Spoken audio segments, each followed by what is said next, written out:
tubahaye ikaze mwese mukurikiranye NFTV. Utarakora subscribe twambwira ko yakora subscribe kugira ngo agenda abona ibiganiro bitandukanye tuba twaragiye dukora ndetse n'ibyo tugiye kugenda tubahereza. Abakomeje kugenda baduhereza ubutumwa ko mubona ibiganiro byacu, ibyo mushima, turabyishimiye cyane kandi tuzagenda tubashakira bimwe mu bintu bibanyura umutima, atari byacitse ariko ibintu muri societe biba bikenewe. Uyu munsi rero twasuye umuhanzi wo muri gospel amaze igihe akora cyane, benshi baramuzi, yitwa Oliver the Legend, bamuzi ku ndirimbo nyinshi, icyo yavuze n'izindi yagiye akora. Afite ubuhamya cyangwa se afite ibintu byinshi bimugira uwo ari we kuko amaze kugira izina rikomeye. Uyu munsi rero tugiye kuganira nawe ibintu byinshi bitandukanye, bitewe n'uko abantu bagiye bamudusaba ngo tumuganize. Twamusanze iwabo kuko star always is star. Umusitari cyangwa se umuntu umaze kubaka izina ni byiza ukanamusanga ahari. Tuguhaye ikaze Olivier. Murakoze cyane. Birahagije cyangwa Olivier the Legend? Fete ngo ni Oliver the Legend. Yeah. Byavuye iryo zina? The Legend ni izina nafashe kugira ngo nkomeze kariyeri yanjye. Mbere witwaga M Olivier, bamwe bashaka kwa hari nk'abantu b'imusanze bajya bavuga ati yitwa M Olivier. Wowe washakiye iki kugira ngo ubihindure? No kuvuga ngo ibyo byari iby'icyo gihe nyine mu myaka yatambutse. Ugomba kugenda n'ibigezweho Fete, ariko bitewe nuko hari benshi bitaga M byari too much, so nafashe nyine decision yo kuvuga ngo reka nkoreshe Oliver the Legend. Oliver the Legend niyo tugiye kubana mu kiganiro cy'ubumara igihe kitari gito cyane, ariko kora subscribe kuri NFTV kandi ushobora kuzabona kino kiganiro kuri televiziyo zitandukanye. Ntimujye kure yacu, aho mubane natwe. Oliver the Legend ni muntu ki? Murakoze. Oliver the Legend ni umusore umukristo ukijijwe usengera muri New Life in Jesus Ministry, unakorera umurimo. Oliver the Legend ni umwanditsi w'indirimbo, ni umutoza w'amakorali n'abahanzi rusange njyanye n'amavokali. Ni ubwo buzima bwe bwa buri munsi. Ese uvuga iki ku bantu bashaka kuba bandikira abandi indirimbo? Tukira aho sivuga ngo ngiye nibandika indirimbo nkayirangiza, hari izo nirangiza, ariko akenshi nkunda gusaba amayide nk'abantu bandusha nk'imyandikire banduta afite babanditse kundusha, kuko ntago umutumwe bo yihagije. Harimo umugabo witwa Isa nawe ndamushimiye ahari ku mayide abandika indirimbo nkamwohereza, asa akambwira ati no bigenze gutya wongeramo akangaka, indirimbo ikaza imeze neza. So ntago ari indirimbo hari umuntu umwe wicaraho gutya ngo ahita yiririzinga, nuko hari bamwe batabitangaza, ariko ndashimira cyane umugabo witwa Isa. Ese ntagiye wenda uraba uryamye cyangwa Imana ikagenda ikwereka amagambo uzakoresha? Ibyo ntago bibura kabisa, ntago byo bibura. Nashobora kuba uryamye se uri kugenda mu nzira se, hari indirimbo zimwe na zimwe nagiye nandika ndi mu nzira ndi kugenda, nkumva ijambo rirajirinjemo hahita ndyandika, nkagenda nkashakira ibisobanuro bihagije, ngasaba Imana ikamishurira, ngakomeza kwandika, indirimbo ikarangira kandi ikaryohera abantu bose. Oliver the Legend wumva kugira ngo ube umugabo cyangwa se kugira ngo ugire nk'inama umuntu ukurikirana kino kiganiro, mukore subscribe ukamugira inama. Ese inama wamugira niye kugira ngo avemo umugabo, ku buryo umuntu wese azaba ati uriya musore yabayemo umugabo ukwiriye bitewe n'ibikorwa bye? Murakoze cyane. Inama ya mbere ni ukwiha intego mu buzima, ukagira unyura umurongo ugenderwaho wawe na principles zawe wishyiriyeho. Nubwo ati mfite focus yo kugera kuri kiriya kintu ngomba kukigeraho, iyo yihaye umurongo rero byanze bikunze neza ko ubigeraho. So hamwe n'Imana ntago umuntu yishoboza, kuko ijambo ry'Imana rivuga ngo dushobozwa byose na Kristo duha imbaraga. Nubwo tugeza gushyiraho ibyacu, ariko mu byo byacu si ibyacu ahubwo n'ibyo Uwiteka, kuko niwe umanukira muri byo tukabasha kuba twaba abatsinzi, kamyite mu buryo. Nk'umuntu uvuze kuri target, uraduha target yawe nko mu myaka 5 iri imbere uzaba uriwe, ku buryo n'abarebye kino kiganiro bazaba ati yari yarabivuze mu myaka 5? Murakoze cyane. Ubundi ntabwo nyine nagwigiye ko ntawe nzige nzamara ku isi, ariko mpamya neza ko Imana ari igena. Ubundi nigena mu gihe nyiwe nyihumeka, mpamya neza ko ejo hanjye ari heza. Ndabizi neza ko umunsi ku wundi ngenda mbona intambwe igenda iterwa umunsi ku Oliver tuzabona aririmba i Burayi, ni Oliver tuzabona ku isi yose, ku isi yose, kuko nta mpamvu. nta mpamvu. Umusaza, none ikindi kibazo kimwe, kugira ngo unaturirimbiye kuri ya ndirimbo yitwa Igihango, nabonye nziza cyane. Abatarayibona bajya kuri YouTube mugashaka Igihango by Oliver the Legend. Ni indirimbo nziza irimo ibintu bimeze nk'inkuru, kuko nagiye mbona abantu ukoresha gutyo ukuntu baraza kuyivugaho. Ndagira ngo umbwire kuri wowe, ninde ufata nk'icyitegererezo mu buzima bwawe, mu bijyanye n'iki, mu mibereho? Nshobora kuvuga njye nk'abantu, umuyobozi wacu mufata icyitegererezo. Ni benshi Prophet, ni benshi nka Imana, urumva, nk'umuyobozi w'igihugu Prophet nawe. Ndabona ibyo bibaye nk'ibikugwaho gato, ariko ntacyo. Reka dufate ku muyobozi w'igihugu ko ari we ugenderaho ku mayide, ku buryo ibyo akora, kwagura igihugu. Reka aka kantu nkavugeho, igihugu cy'u Rwanda, umuntu wari ukirimo wenda nko mu 2000, icyo gihe wenda njye nari muto, ariko nari mpari, akaba yaragenda nko hanze. Iyo agarutse abona byinshi byahindutse, byinshi cyane. Iyo ubona umujyi wa Kigali uza ku mwanya wa 3 mu mijyi myiza ku isi watemberamo harimo umutekano, ni ibintu ubona ko dushima umuyobozi w'igihugu.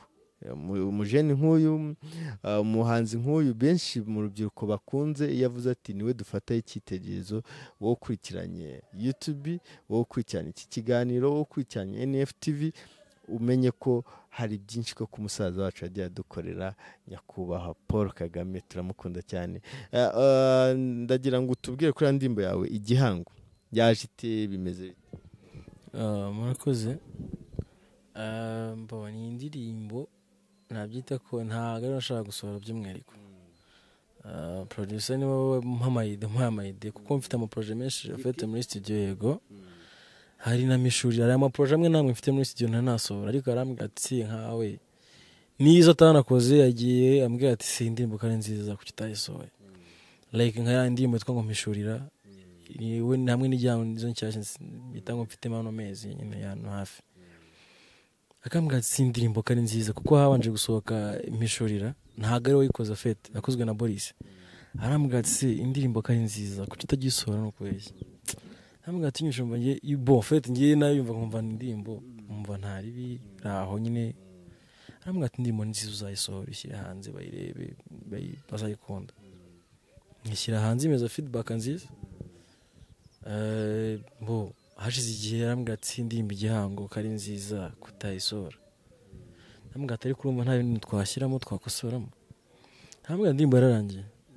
Haza nk'abantu nk'abangaye barayumva, ba Syntex, haza nyine abantu batandukanye, ba friend, ba hafi gutya, close friend. Arambwira ati indirimbo kuki utayisohora kandi umva ari nziza. Mfata nyine nishatse bangwe kanyisohora. Niko gutangiza ukuntu ushaka gushaka amayira, nkashaka kuri iki nakora video yayo. Byari no kwishyira hanze. So yaje, ntabwo byari ibihe n'amateka n'ubundi bisanzwe. Ko akunda umuntu, kuko urabizi cyane cyane amateka y'u Rwanda, byagiye bibaho. Mpamya neza ko Imana yaduhaye amasezerano ko azabana natwe mu bihe byose. Mpamya neza ko ari Igihango dufitanye na Kristo, nuko yemeye kutwitangira ku musaraba, ni umugisha ukomeye cyane. So ni Igihango twajyanye no kumwakira, tukamubwira ati tumwakiye Mwami mu buzima bwacu. Igihango twajyanye nawe. Feedback imaze kuza nyuma y'indirimbo ni iyi yakunejeje? Kuri ubu ngubu ikomeza benshi, kandi usanga umuntu yacitse nyavuga ati byanze bikunze, nubwo ncitse intege uyu munsi, ariko ejo nzi ko ngomba gukomera. Atavuga ati tukiri mu isi, kuko ijambo rivuga ati tukiri mu isi tuvarye mu ntambara, ariko turahirimbanira kugeraho Kristo ari, sibyo? Agatanya yasubizwamo intege muri we. So ibumva ni benshi maze gushyigikira muri bo, maze gukomeza muri bo bitewe n'ibihe baba barimo, kandi ubutumwa burimo nizera ko busobanutse. Tugezemo wa mwanya w'ibibazo noneho bisanzwe TikTok ugiye kugenda nsubiza. ntabwo gusaba gutekereza cyane. Ni hehe wigeze nihe stage cyangwa se aho waririmbiye bikakunezeza? Nabyita ko ni nka ofete ni henshi. Ahantu hakunejeje kabisa. Mu gitaramo cya healing cyabaye muri Camp Kigali, hamwe n'amakonseri ya Beauty Fashions, hamwe na konseri yabereye muri convention ya BJX. Twagiye kuri wowe, ufite umukunzi ntabwo mfi? Aho ngaho aramubeshya. Ugiye gutsinda? Aramubeshya aho ngaho, nta mukunzi kabisa nawe. Ikintu cyagushimishije ukiri muto ni ikihe wibuka? Ni uko bimwe mu nzozi nagiye ndota ibyinshi nyuma ndagenda mbibona. Icyakubabaje? Afite nawe uracyumva. None ikihe kintu ujya wibuka wakoze ukumva urisetse? Wenda ari nk'abavuga bati twe twagiye muri dushe twambaye ibintu byinshi, we ni iki wakoze ujya uva ukumva ni njyewe? Nakoze se yari umwana, twageraga urugomo nako ni byinshi, umwana akiri muto akora ibintu byinshi urabizi nawe. Twageraga urugomo nyine turabana mu famiye, tugenda gutya bari nko ku mugoroba tukajya ahantu gutya mu gashyamba tukajya guhiga imbwa tukazikubita. Tujyanye gusa kabisa. Oliver the Legend, ubundi mu byo kurya ukunda ibi? Kurya nkunda igitoki. Kunywa? Fete nkunda kunywa amazi. Ese waririmba mu kabari? Waririmbiramo? Yego nabikora. Ijambo rimwe ku bavuga ko batarimbiramo? Mpamya neza ko ijambo ry'Imana ngo mugende mu misozi mubabwire ibya Kristo, maze nabo baze bakizwe be kugwa mu muriro. Sibyo? Abakene ubutumwa bwiza ntago aba mu nsengero gusa. Sibyo? Kuko bo ofete barabwumva umunsi ku wundi, ariko se ya yindi yazimiye iyo ngiyo izaza ryara. So ugomba kuba umuvugizi, ugomba kuba umwambasaderi mwiza mu aho uri nyine, aho ugomba kugera. Umuntu abonye nayo mahirwe yagenda akababwira, kuko ntabwo aburamo n'umujyi n'umuntu umukizwa. So kuri njye numva ko nta rubanza mfiteho, na limited kabisa, no limit, unlimited. Aho ubutumwa bwose bugomba kujya, ubutumwa bwiza bugomba kugera hose. Ntabwo bwatanirwa ngo tuzungurwe mu rusengero gusa, kuko hari benshi bavuga ngo rwo mu rusengero kandi nabo badakuriza amahame yo ku musengero zabo. So bivuze ngo hari benshi bari hanze bakeneye gukira, bakeneye ngo ubutumwa bwiza. Asundi we gukizwa kuri we ni agakiza ni ikintu kinini cyane kuri njyewe, sibyo? Agakiza kamwe kwizera Kristo. Asawa. Wowe ukiri muto hari ibintu wifuza ukavuga ati nkanjye navuga ati nzaba umuririmbyi kandi sinzi kuririmba, ahubwo ngasana nabaye umunyamakuru. We nta kintu wifuzaga utabaye cyo? Murakoze, nafite gahunda zo kuba umukinnyi w'umupira. We nakinaga football mu Gatenga, kwa Karirose nakinnye football kirekire byatari. Nza kurota inzozi kugira ngo nze no muri career mu kuririmba. Nagize dream, ni inzozi narose ntangira ubwo nyine, ariko zari ifite gahunda kira nkiri umwana muri recording yakiraga gahunda abandi bandirimbo nkabatoza nkabyandika nkabahereza. Nyine nyuma yaho nyine nibwo natangiye kuzamvuga ati se ibintu ndimo ntajya gukina foot nkaza bamvunnye, najya mbona dreaming inzozi nkubani hatari. So bitangira nyine ubwo ngubwo yahumva inzozi narose kuvuga ngo nkuko ugira uvuga ati narashaka kuba umuririmbyi. nyine football ngumva ko umutima wanjye umatira gukina football, ariko none nkumva music iri kunkurura cyane. Narotinze nkabata ndi imbere y'abantu benshi, imbaga nyinshi cyane biza kuranya nyine inkozo music. Abahanzi benshi ba gospel twagiye tugana benshi batubwira ko bakinnye umupira, Dani Mutabazi, Bosco Nshuti, ndetse nigeze no kuganira ku witwa Platini arimba Sekira, ariko nawe ngo yarakinye. Numva ko bifite ahantu bihurira kabisa. Na Bravan nawe yakinye football, none na Oliver the Legend ngo yarakinaga hajya ngo kwa Karirose mu Gatenga. twa tubazo dusanzwe turaturangije tugiye gusoza kugira tunatahe tuguhe umwanya wo kujya mu marepetisiyo ariko tubwire wadutuma watubwiye ko nta mukunzi ufite ese wifuza umeze gute fete kuri ubu ngubu mpamyaza ko nshaka utapfa kumubona abakobwa buzuye muri Kigali wapfa kumubona Oliva the Legend abakobwa buzuye Kigali ngo ntashobora kubonamo atereta niko biri navugaga gakwaya navugaga we ntabwo yamubona ariko kuri njye ntabwo ndamushaka ubu ngubu yabaretse kuko hari byinshi nyimo ndubaka ashobora kumbera wenda si imbogamizi ariko kuri ubu ngubu yabaretse kuza yabaretse ahari nabaretse kuza ariko hari igihe umuntu avuga ati ndifuza umugore umeze gutya yenda utafite gahunda yo kumushaka ariko ni icyifuzo gikomeye kumusengera hakiri kare wowe ujya usaba Imana umeze gute ntabwo ndabitekerezaho ntabwo ndafata umwanzuro wo kubitekerezaho ariko abahanzi mujya kurimba ntawe uraza akavuga ati ndagukunda abagukunda se ko ari benshi baba ari benshi fete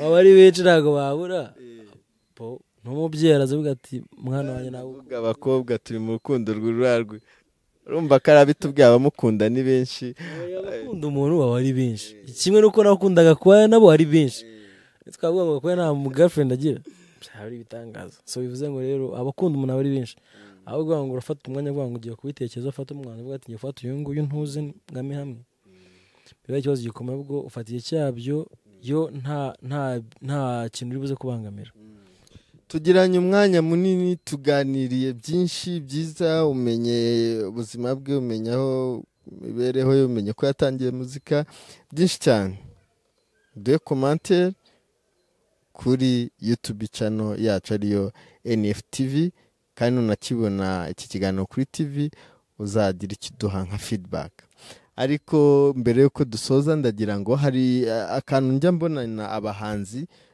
nakabonanaga Bruce Melody muri Sekera ari nako no muri gospel nsigaye nkabona umuhanzi akashobora kuba aririmba indirimbo ze zose akazimixa agahera icyo yavuze ndagira ngo dukora ako kantu minota mike cyane undi nta sano umufitanye kuko mbere yuko nzaha ngaha kweri hari umuntu wambwira ati unamutubarize nibagiwe kweri unamutubarize ese nta sano afitanye na Melody kuko n'ibyo bintu bya gakondo hari kubavuga niyo mugabo frame ibintu nk'ibyo abo Melody nta sano umufitanye ntabwo ntacyo gutangaza murakoze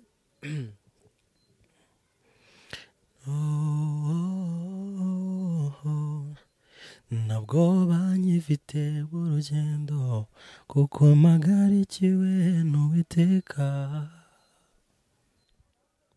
ntabwo banyifite urugendo kuko mpagarikiwe n'Uwiteka iyo ndebye ibikuruka bihimbaza izina ryawe nanjye bintera kuvuga ko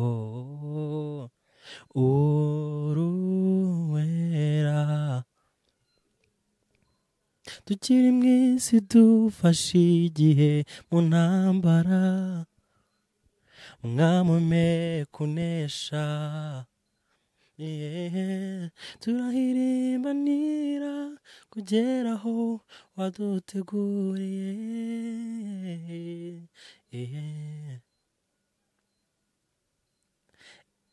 icyo yavuze yarakivuze icyo yanditse yaracyanditse humura niyo yavuze humura niyo yavuze gira neza wigendere ineza uzayisanga imbere gira neza wigendere uzayisangayo gira neza wigendere ineza uzayisanga imbere imbere iyo mvuga niyo kwizerwa yahinduye amateka yanjye iyabambwe ku bwanjye ikemera kwambara kamero ku bwanjye niyo ndimo guhamya hari byo yakoze ndetse ikomeje gukora iyo yitwa ndiho arufa na omega tangiriro n'iherezo niwe simvuga iyo nabwiwe n'abahanuzi ndavuga iyo niboneye n'amaso yanjye ubuzima bwanjye buri muri we niwe uvuga bikaba yategeka bigakomera murakoze cyane wow ako niko kantu nashaka sorezaho kandi n'abahanzi bose uzadukurikira uzagenda ubibona tuzadusoza kujya baririmba indirimbo zabo bose kujya muri n'ubwo buhanga agerageje kuvanga indirimbo ze izo muzi n'izo mutazi turamushimiye cyane ariko wowe ukurikiye ikiganiro kora subscribe ujya handitse NFTV ukore subscribe ukore na notification kugira ngo ibiganiro ujye ubibona ikindi ubikureho bisangize abandi turagushimiye Olivier nanjye ndabashimiye cyane Gakwaya na TV dusuye Imana bahumije cyane turabakunda mukomeze mudushyigikire hari benshi bakeneye gushyigikirwa mu by'ukuri hatara ziri hanze zikeneye gushyigikirwa Gakwaya abana bazi kuririmba hanze nukuri tubashyigikire arabomora nabo bakanza ubufasha nkaheza gukora uko mbishoboye ko nawe kamakore ubuvugizi byibura nabo mujye mubageraho mu bakoresha ubwo interview mu bateze imbere kandi Imana ibamumisha cyane gukomeza kudushyigikira turabakunda cyane ni Oliver the Legend abakunzanye wese ndabasuhuje mukomeze murebe igihango muyisharinge ndabakunda cyane NFTV mukore subscribe twasuye Oliver the Legend iwe ahaba mwahabonye yatwakira hano mu busitani ni byiza cyane n'iby'agaciro mwabonye byinshi mwumvishe byinshi kuri we twizere ko muri butange any comment kugira ngo tugumye tugenda tubahereza ibyo mushaka kandi mudusaba Imana y'umugisha turi kumwe ciao nahisemo gukurikirana NFTV stay in touch be blessed